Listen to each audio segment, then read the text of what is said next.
Come closer, little dreamer.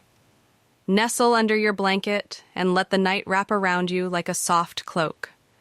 Tonight I will tell you the story of someone very unusual, yet gentle and kind. This is the story of the little vampire. Long ago, in a quiet village where rooftops glowed under the moonlight, there lived a boy unlike any other. His name was Elian. He had pale skin that shimmered like silver, eyes that gleamed like polished gems, and small wings hidden beneath his cloak. Yes, Elian was a vampire, but he was not like the old tales that frighten children. Elian had no interest in scaring anyone. He loved the moon, the stars, and the cool whisper of the night wind.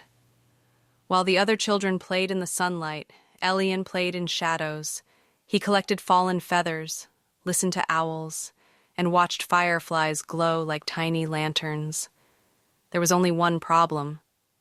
Elian was lonely. Because the villagers thought vampires must be frightening, they closed their shutters whenever he walked near. They whispered stories that painted him as dangerous.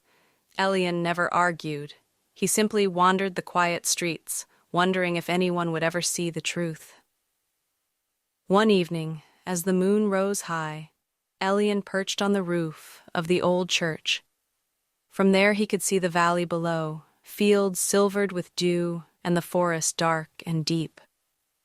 As he gazed, he heard a sound. A child was crying. He followed the sound through the winding streets until he found a little girl sitting on a doorstep, hugging her knees. Her name was Mira. "Why do you cry?" Elian asked softly. Mira looked up, startled, then wiped her eyes. "I had a nightmare," she whispered. "I'm afraid to sleep." Elian's heart stirred.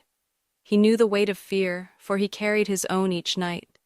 He sat beside her, careful not to frighten her, and said, "The night is not only for shadows. It holds secrets, songs, and wonders too. Would you like me to show you?" Mira hesitated, but something in his gentle eyes made her nod. So Elian spread his small wings. They were dark as velvet, yet glimmered with starlight. "Hold my hand," he said. Together they lifted into the air. Higher and higher they rose until the rooftops shrank and the village looked like a patchwork quilt below. Mira gasped, her fear forgotten.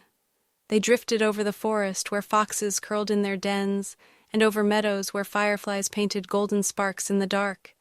The river shimmered like a silver ribbon, singing softly as it flowed. "See," Elian said, "the night is full of beauty. There is nothing here to fear." Mira smiled, her eyes wide with wonder. For the first time she felt the night not as a threat, but as a gentle friend. At last they returned to her doorstep.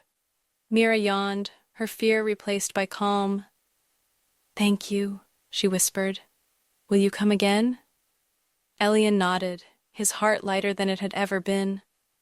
"Whenever you need me, look to the moon. I will be near." From that night on, the little vampire was no longer lonely. Mira told the other children about him, not as a monster, but as a friend of the night. Soon, shutters no longer closed when he passed. Instead, small faces peeked out, curious and hopeful. Elian became the guardian of the village's dreams. Whenever a child feared the dark, he was there to remind them of fireflies, moonlight, and the soft song of the night wind. And so, little one, if ever shadows trouble your sleep, remember the little vampire with wings of velvet and eyes full of stars. He is not far away. He waits in the hush of the night, ready to guide you toward gentle dreams. Sleep well now.